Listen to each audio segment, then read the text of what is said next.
Ang pamagat ng ating kwento ay si Oyo ang magiting na aso.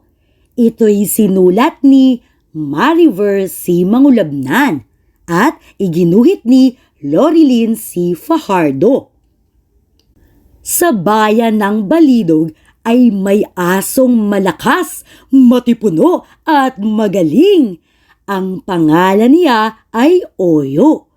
Marami siyang kakayahan gaya ng tumakbo ng mabilis, lumangoy maging sa malalim na parte ng tubig at tumalon kahit sa mataas na lugar. Palakaibigan ito at bawat asong kanyang makakasalubong ay kanyang binabati.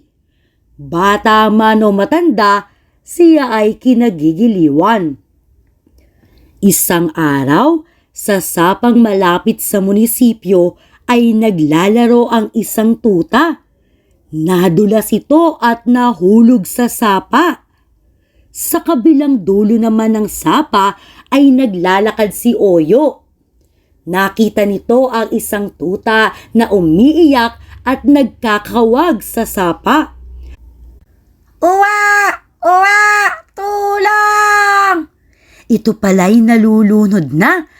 Nang marinig ito ni Oyo ay dali-dali itong tumalon sa sapa. Lumangoy ng mabilis upang masagip ang nalulunod na tuta.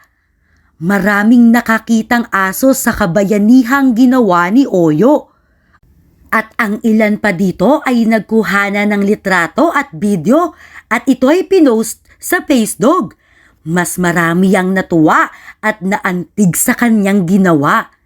Marami rin ang nagpadala ng tulong gaya ng pagkain at iba pa. Noong huli ay napag-alaman nitong ang tutang nasagip niya ay ang nag-iisang anak ng pinuno, kung kaya ay ibig siya nitong parangalan. Dumating ang araw ng pagpaparangal. Inimbitahan siya at ang mga aso sa nayon. Naghanda ng magarbong entablado kung saan mangyayari ang programa. May mga lobo, maraming ilaw at makukulay na konpeti. Unti-unti nang nagsidatingan ng mga aso. Iba-iba ang kanilang uri at kulay.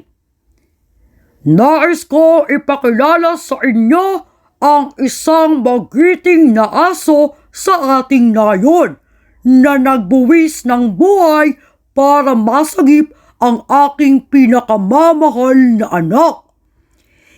Hindi pa man natatapos magsalita ang pinuno ay tila hindi mapakali si Oyo. Habang sila ay nasa entablado, hindi nakalagpas sa kanyang matalas na paningin ang isang asong sinasamantala ang masayang pagdiriwang. Nakita niya na ninanakawan ang isang matandang babaeng aso at agad-agad nitong sinunggaban ang magnanakaw na aso. Sabay sabing, Hoy, magnanakaw! Nagulat ang maraming aso at nataranta ang mga ito. Sakmal-sakmal sa leeg ni Oyo ang magnanakaw at nagsidatingan na ang mga kapulisang aso. Hindi makapaniwala ang lahat ng dumalo at ang pinuno.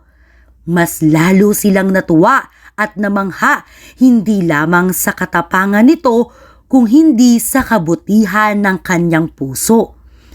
Ipinagpatuloy ang programa, ngunit hindi natatapos doon dahil napagdesisyon na ng pinuno na italaga si Oyo bilang bagong hepe ng kapulisang aso. At dito na nagtatapos ang ating kwento.